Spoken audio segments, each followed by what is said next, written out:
29 years ago, right before the first Gulf War, the U.S. invaded Panama. Most folks don't remember this. Some remember it vaguely.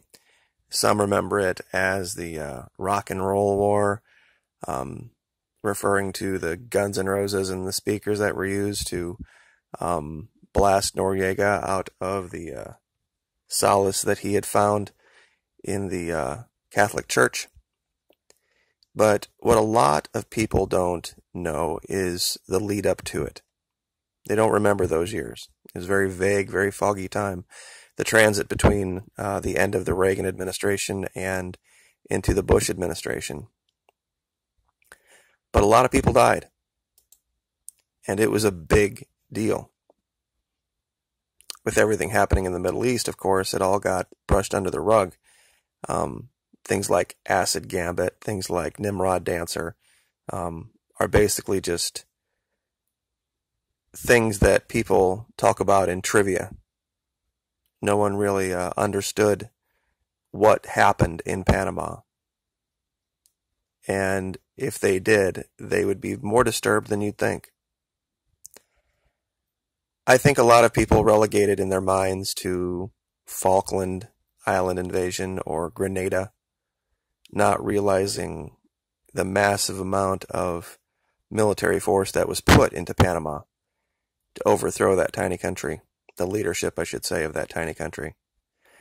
The 82nd, the 7th, 75th Rangers, all sorts of MPs,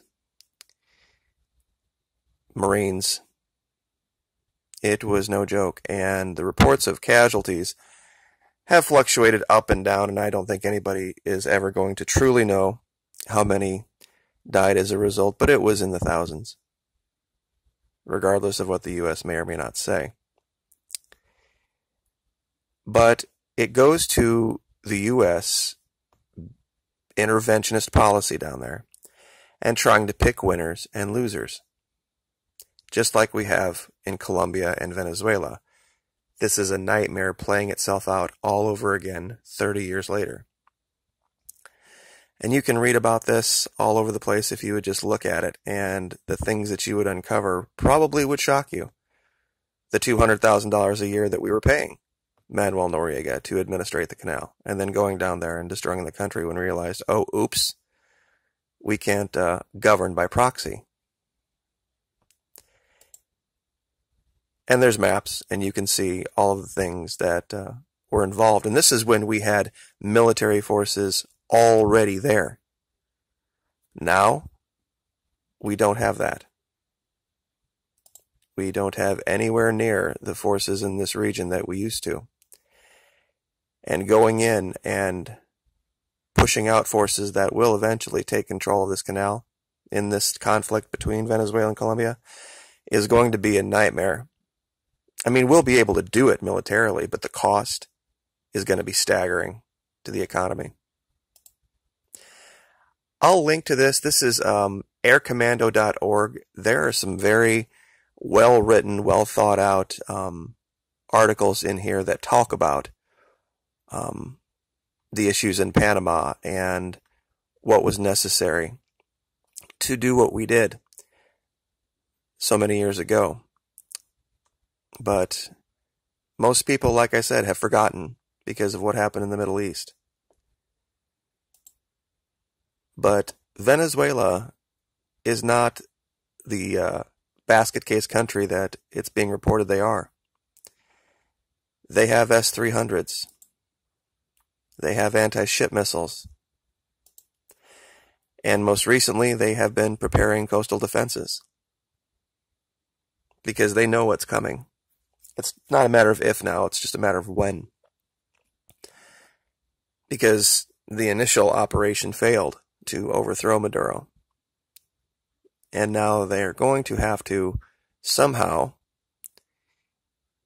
get this guy out of power, because if he reissues the currency and Venezuela recovers and they stand back up with the help of the Chinese and the Russians and the Iranians and the Indians, it's going to be a problem.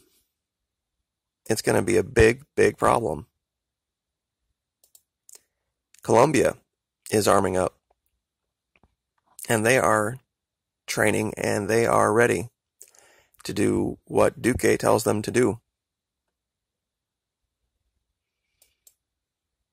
Even Guyana, little tiny country to the east of Venezuela, has decided to stand up and build up its militia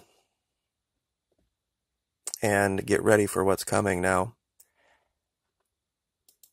This video that I did talking about what would happen here if events would spiral out of control in the world and our government would lose control, I got a lot of pushback that said, you know, you say all of this, but you don't offer any solutions. You don't offer any help. I tried to in other videos, but I get this thing about all of these FEMA death camps. And while I'm not a big giant fan of the federal government, you know, if you have a choice between waking up tomorrow somewhere and not waking up tomorrow at all, you know, I'll take the chance of waking up somewhere. I mean, imagine, when you think about the internment camps in World War II, those that survived and came out on the other side and the stories that they were able to tell, if those people had given up, how much would we not know? If everyone who had just gotten put in those camps had just decided to off themselves. I'm not saying this is ideal, but do understand that there's also a lot of misinformation out there. You know, I had a friend of mine that was a former military as well, kind of messing with my mind a little bit, and gave me a list of things to check out as far as different state agencies. And it took me a minute to figure out what he was doing, but this is what happens when you have guys in military intelligence get a hold of acronyms. So he said, first of all, I should look up the State Protection Emergency Resource Manager in my state. And so all right, took note of that. And he says, yeah, you can probably find that somewhere in the State Emergency Management Executive Network. Okay, I'm like, all right, great. Sounds like a bunch of bureaucratic nonsense, but, you know, that's part of being in the military. And they said, you know, if you can't find it through there, just look it up through the National Uniform Tracking System. But be careful there because it's a little touchy. But whatever you do, don't try to find the Government Secret Protection Order Team, because you'll never find it. So I thought I would leave you guys with that, just for a little bit of a laugh. I'll let you guys re-listen to that and do the acronyms, and I think you will see that even military intelligence guys have a sense of humor. So, and can find ways to laugh at things that should probably make you cry or even worse. But I will leave you there with that, and just understand that there's always a third option. It's never always either or. You know, it's not either I'm going to live off the land the rest of my life and out in a hut somewhere, or I'm going to die in a FEMA death camp. It's not the either or that people make it out to be. There will always be somewhere in between. So I will let you guys have your Sunday and move on, but do understand something is coming, and it's not going to come from Syria. It's not going to come from Israel. It's going to start right here. And it was forecasted many, many years ago, 29 years ago in Panama, when the U.S. decided to run an entire country by proxy and fail, and then have to dig itself out of that hole. And I don't ever remember any mission accomplished signs from Panama. Even though it's been quiet down there, this region has never been one to submit to authority, having thrown off the chains of the Spanish many years ago.